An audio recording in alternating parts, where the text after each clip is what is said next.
Students, तो next आपने ऐसे ही एग्जांपल 2 है आपके पास, फैक्टर्स फाइंड करने हैं। Find the factors of 32 and 75। ठीक है, तो वन और वो नंबर खुद तो फैक्टर होगा ही होगा, तो 1 मल्टीप्लाइड बाई 2 32 मीन्स कि आप 32 को 1 से जो है वो मल्टीप्लाई करवाएंगे तो आपके पास 32 आएगा। फिर आप 2 के टेबल में 16 से 32 किससे आएगा, 16 से मल्टीप्लाई करवाएंगे तो आपके पास 32 आएगा। ठीक है, फिर आपके पास यहाँ पे 4 के टेबल में किससे आएगा, 8 से 32 आएगा। 5 के टेबल में नहीं आता, 6 के टेबल में भी 32 नहीं आता, 7 के टेबल में भी 32 नहीं आता। फिर दोबारा वही हो जाएगा कि 8 के टेबल में जो है वो 32 आएगा और किससे आएगा, 4 से आएगा, तो आपके पास रिपीटेशन हो जाएगी। तो ये आपके पास क्या होंगे, 1 4 2 4 8 16 एंड 32। ये भी आपके पास ऐसी ही होगी एग्जाम्पल। फिर आगे आपके पास है कि इज 30 डिविजिबल बाय 3, क्या 30 जो है वो डिवाइड हो सकता है किससे, 3 से। तो हमने डिवाइड किया तो रिमाइंडर आपके पास क्या आया, 0, तो हो सकता है। ऐसे ही आपने आगे करनी है।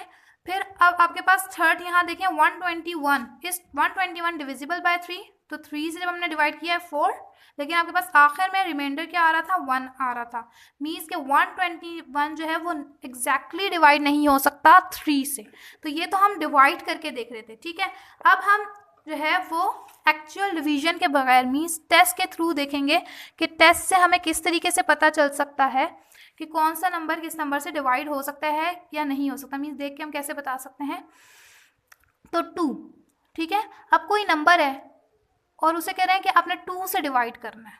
ठीक है, तो आप कौन सा टेस्ट अप्लाई करेंगे, the digit in the unit place of the number is 0 2 4 6 और 8। 2 से डिवाइड करने के लिए कोई भी जैसा आपके पास नंबर लिखा हुआ है यहाँ पे और आपसे कह रहे हैं कि इसको डिवाइड करें 2 4 2, तो आपसे कह रहे हैं यूनिट प्लेस पे, यहाँ पे यूनिट प्लेस कौन सी होगी, ये वाली। अगर आपके पास है 0 2 4 6 या 8, इनमें से कोई नंबर है तो वो नंबर 2 से डिवाइड हो सकता है। तो आपके पास अगर कोई नंबर लिखा है ना 394 जैसे लिखा हुआ है, ठीक है, तो अब आखिर में क्या आ रहा है 4, तो मीन्स ये 2 से डिवाइड हो सकता है। लेकिन अगर लिखा है 395 तो ये आपके पास 0, अब आपके पास क्या जरूरी है 2 से डिवाइड होने के लिए कि लास्ट में क्या है 0 2 4 6 8, लेकिन ये तो 5 है तो ये डिवाइड नहीं हो सकता 2 से। ठीक है, किससे डिवाइड, ये आपके पास डिवाइड हो सकता है 2 से, क्यों, क्योंकि लास्ट में क्या आ रहा है 2, लास्ट में क्या आ रहा है 4। ठीक है, टेस्ट ऑफ 2।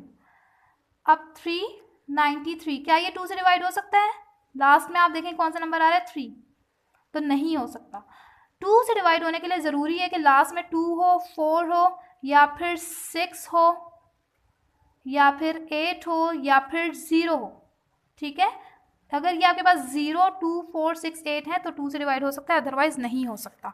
फिर नेक्स्ट देखें, the sum of the digits of the number is divisible by 3।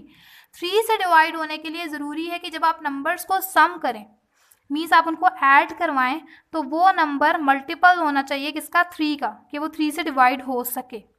ठीक है, फिर 4 का क्या है, the number formed by the last 2 digit of the number is a multiple of 4।